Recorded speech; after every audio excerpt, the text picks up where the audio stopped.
Alright guys, welcome back. Today we're going to be doing another episode of The Future, and today, as you can probably see in the top right, it says Germany.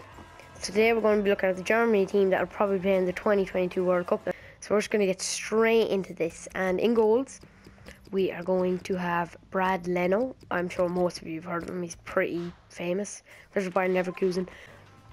So I think Brad Leno will get in there, and I think Ter Stegen's not starting for Barcelona, so I think that's why Brad Leno will just inch him out there.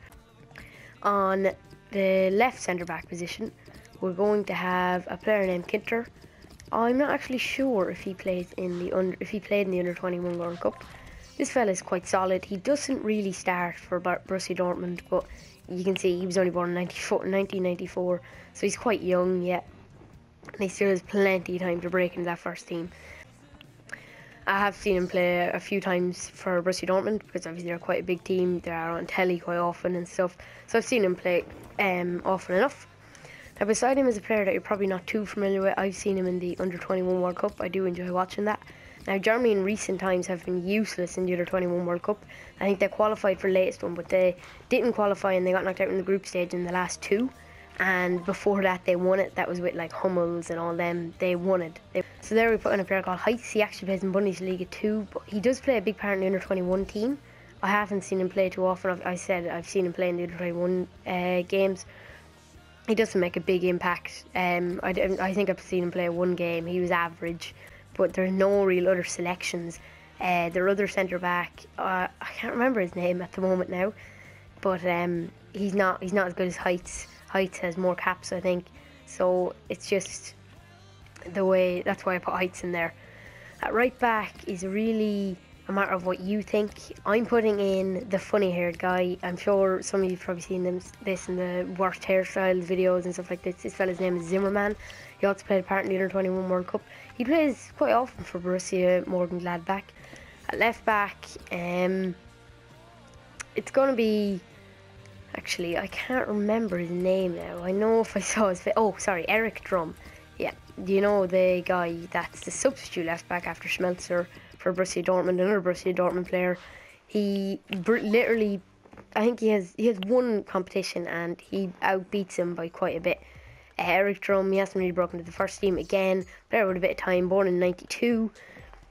He's really good stats. Like, if you wanted to build a silver team, he's really good stats. But in real life, he's very fast. He is very fast. He's probably faster than 85 pace, but obviously they can't have everyone over 90. CDM, a guy that we've all seen play because he plays in the Premiership. Emre Can. He plays for Liverpool. Now, he plays centre-back in his upgraded card for Liverpool, but I think for Germany, he'd play defensive midfielder, because I think that's what he's more into, being a bit more defensive, and especially the way Germany play, I think it'd be much better for Germany the way he plays. He's quite a solid player. He wouldn't be absolutely perfect, but he's definitely a solid player. On the left arm, then, a player that we all know, and a player that's already done so much for Germany internationally, Mario Götze. This fella basically won them the World Cup. We'll pick his, I think it's his informed version, or yeah, I think it's his second informed version. And you don't even need to explain this guy. He is phenomenal. Look at him. He was born in '92. So him and Trump are the same age. And look at the difference. Like, even on FIFA, the ratings. It's just unbelievable how good he is. Götze probably has a very, very good chance of being the captain. There's probably only one other player that I think could beat him out to in this team. But Götze could definitely be the captain. On the right side of midfield, this fella is my favourite player. He looks like such a prospect. He's going to be Germany's main star in future. Mayer, I don't know how you say his name, but this fella is a big prospect. I think he's 19 and he looks phenomenal.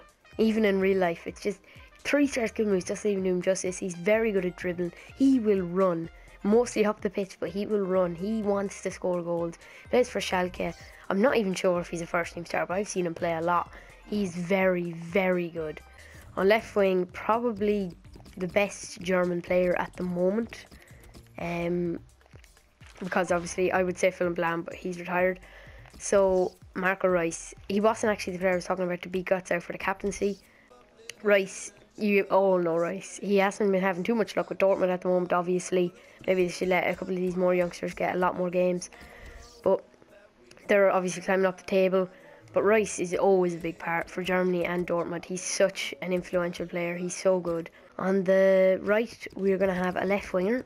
I can't really leave him out of this team. I would like to put him at CAM, but the other two deserve it much more. They're so good. It's going to be Julian Draxler, another Schalke player. This right side's made up of Schalke players, nearly. He's quite young, 5-star weak foot. In real life, you can see that.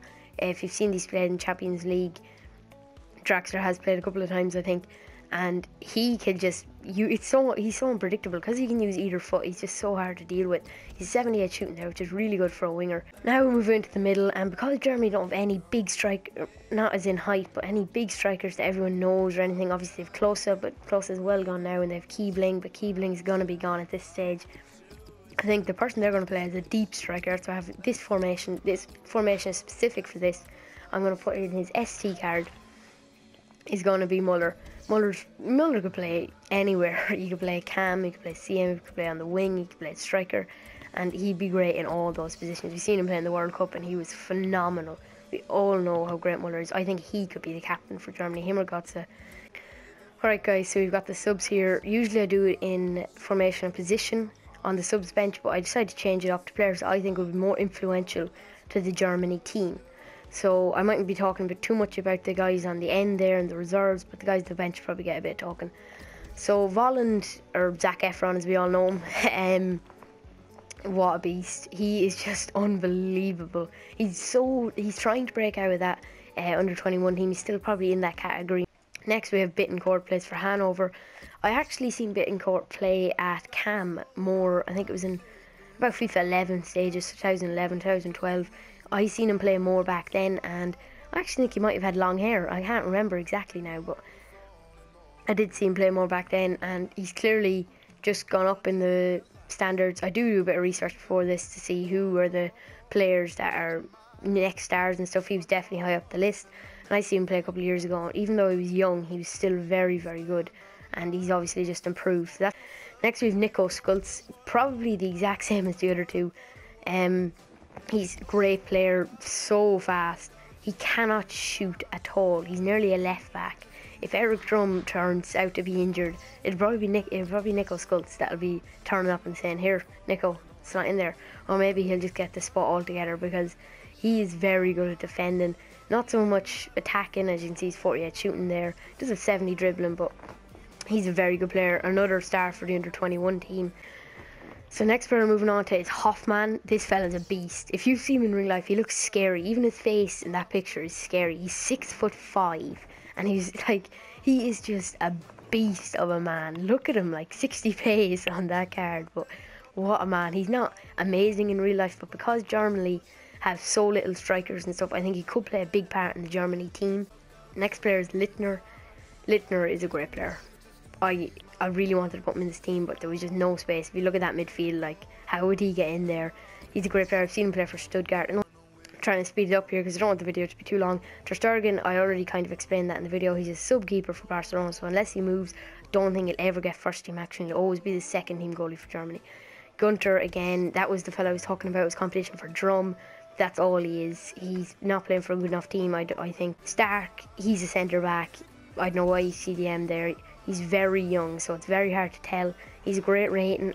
Next we move on to Arnold. Arnold looks like he's about 32 there, and he was born in 1994. He's a good player. He's not first team quality. He's probably not better than Littner, but I think he could play a part in the team in the future. Da Costa, again, he's probably faster than 77 pace in my opinion. 6'1", but he's still very fast. He could develop into a centre back as well. Younes, just a centre forward. He has a bit of talent. Lastly, Timo Horn, who will be the reserve keeper in the future. Everyone knows it.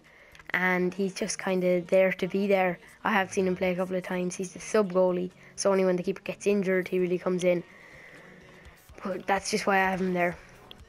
So, as always, guys, I hope you liked the video. Please like, subscribe, and goodbye.